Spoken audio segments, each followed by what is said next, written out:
Саламатсыңарбы, кымбаттуу окуучулар? Бүгүнкү биздин өтө турган темабыз сүйлөм мүчөлөрү. Адатта бул теманы силерге четин чыгарып өтүп бергенмин. Баарыңарга маалым болгондой, сүйлөм мүчөлөрү эки чоң бир топко бөлүнөт. Бул топ баш мүчө жана айкындооч мүчө. Силерге жакшы түшүнүктүү болуш үчүн мен ар бир баш мүчөнү жана айкындооч мүчөнү өз ара схемага салганга аракет кылдым.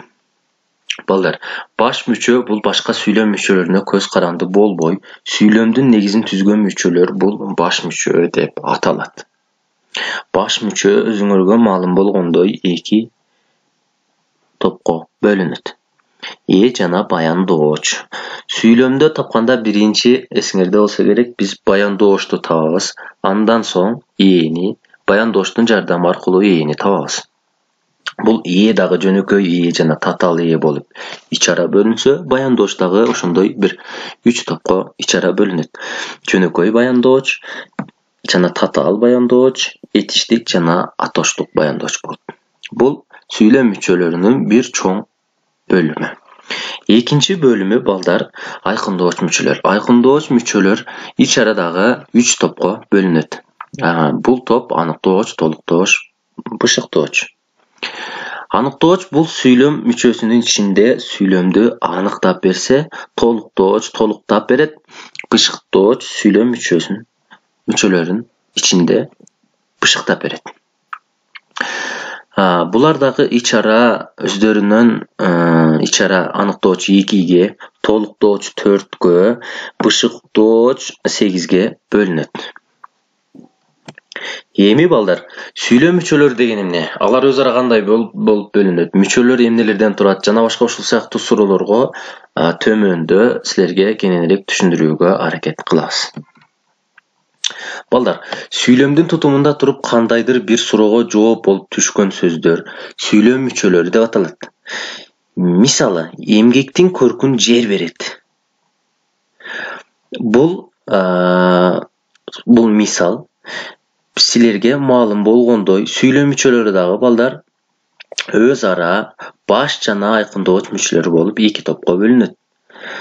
Дароо айтып коелу, айкындооч мүчөлөрдү текстик көлөмү чоң болгондугу үчүн мен силерге макал лакаптар аркылуу бергенге аракет кылдым. Баш мүчөлөр булар балдар башка сүйлөм мүчөлөрүнө көз каранды болбойт. Сүйлөмдүн негизин түзгөн мүчөлөр баш мүчөлөр деп аталат. Мисалы, окуучулар ырдашты, жумушчулар келишти, Асан келди жана башка ушул сыяктуу сүйлөмдөрдү келтирсек болот.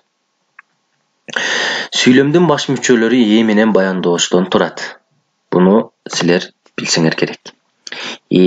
Айтылып жаткан сүйлөмдүн башка мүчөлөрүнө грамматикалык жактан багынбай, баяндоочту сан жак боюнча өзүнө баш ийдирип атооч жөндөмүсүндө турган баш мүчө бул деп аталат. Анын суроолору ким эмне, кимдер эмнелер жана башка ушул сыяктуу суроолорго жооп бергени силерге маалым. Жөнөкөй жана жанагы татаал деп дагы өзүнчө жогоруда бөлүп кеткен 2 тобу бар. Биз аны кое туралы дагы жөнөкөй милдетин аткаруучу сөздөр көтөлү. Сүйлөм тизмегиндеги жөнөкөй милдетин төмөнкү сөздөр аткарат балдар. Зат атооч, ат атооч, сан атооч жана затташкан атоочтук сөздөр кыймыл атоочтор аткарат. Эми зат атооч сөздөргө мисал келтирип кетсек, Токтогулдун жаш жүрөгү уядан талпынган балапандын канатындай дирилдеди. Бул сүйлөмдө зат атооч милдетин аткарган зат атооч бул жүрөгү деген сөз. Ат атоочко мисал келтирсек, бүгүн келериңди ким билиптир? Бул ат атооч. Бул ким деген ат атооч сөз жөнөкөй милдетин аткарып турат. Сын атооч, жаман өз камын ойлойт, жакшы эл камын ойлойт. Бул жерде дагы жаман, жакшы деген сөз бул сын иретинде айтылган сөз. Сан атооч бул 66га калдыксыз бөлүнөт дегенде Бул жерде сан иретинде, санак иретинде айтылган бул 60 сөзү бул жөнөкөй ээнин милдетин санатооч аткарып калды. Затташкан атооштук сөздөр. Көрбөс тоону да көрбөйт. Бул жерде затташкан бул көрбөс деген сөз затташып кетти. Тоону деген сөзү аркылуу бул сөз дагы затташып кетти. Эми кыймыл атооштор. Окуу оңой эмес. Бул жерде окуу деген бул кыймыл атоошту билдирет, билесиңер. Жана ушул сыяктуу мисалдарды келтирсеңер болот. Эми татаал ээ. Экиден кем эмес сөздөн туруп бир гана суроого жооп болуп түшкөн сүйлөмдүн ээси татаал ээ деп аталат. Бул балдар эсиңерде болсо керек, татаал ээ деген бул эки тутумдуу деп да айтылып келет.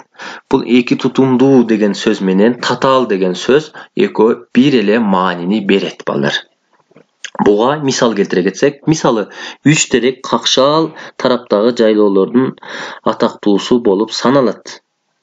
Бул жерде дагы татаал ээ, балдар, келди. Бул татаал ээни 3 терек деген сөз татаал ээ болуп түштү бизге.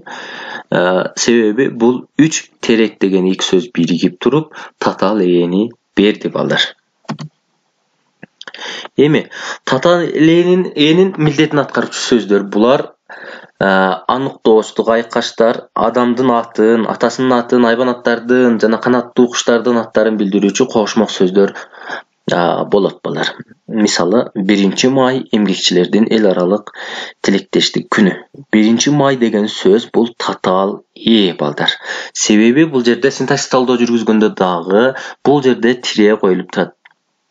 Эгерде сүйлөм мүчөлөрүнүн ичинде тире коюла турган болсо, балдар, сөзсүз түрдө бул тире бул 1 май эмгекчилердин эл аралык майрамдыгы, тилектештик майрам экендигин бул айгинелеп же болбосо чечмелеп бергендиги үчүн тире коюлду. Демек, балдар, биз синтаксистик талдоо жүргүзгөндө 1 май деген бул сүйлөмдүн ээси болсо татаал ээ, калгандары болсо аны баяндоо иретинде жазылгандыгы үчүн биз автоматтык түрдө баяндооч кылып сызып коебуз. Баяндооч, балдар, сүйлөм мүчөлөрү баяндооч бул грамматикалык жагынан ээге багынып, анын ар кандай абалын туюнткан мүчө баяндооч деп аталат. Баяндооч эмне кылды, эмне болду, кантти, эмне кылат, эмне кылып жатат, эмне, кайда, кандай жана башка ушул сыяктуу суроолорго жооп берет.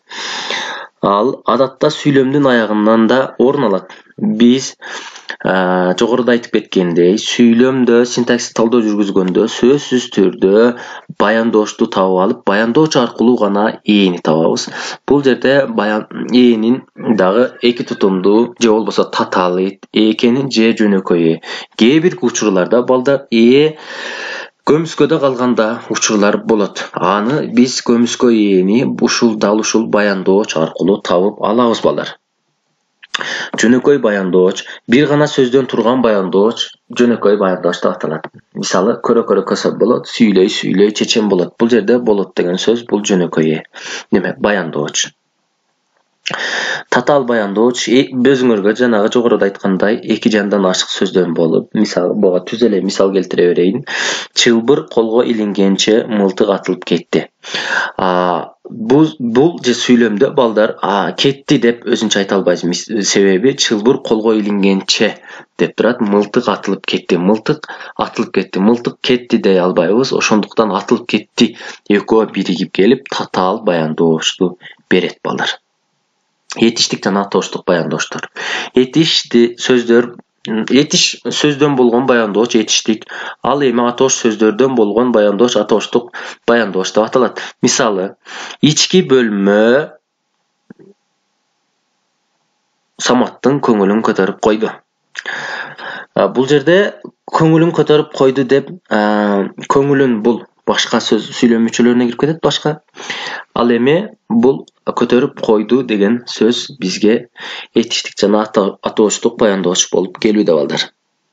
Бардыгын тең анан өзүнө төкпөй чачпай айтып берем.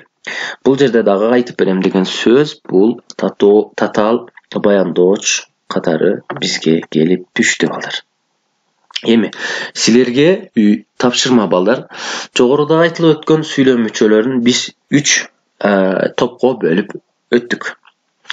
Керектүү жерлерин дептериңерге жазып, баш мүчөгө мындайча айтканда жана баянdoошду катыштырып 5тен сүйлөм түзгүлө. Бул сүйлөмдү жөн эле түзбөстөн үстүнө жөнөкөй баяндооч 2 тутумдуу же 1 тутумдуу деп алдын чийип, үстүнө белгилеп жазып жиберсеңер болот. Эскертүү: тапшырманы жибергенде балдар өзүңөрдүн аты жөнүңөрдү, классыңарды жазып, кечки саат 7ге чейин жиберсеңер болот. Көңүл бурганыңарга рахмат, ар бириңерге ийгилик каалайм.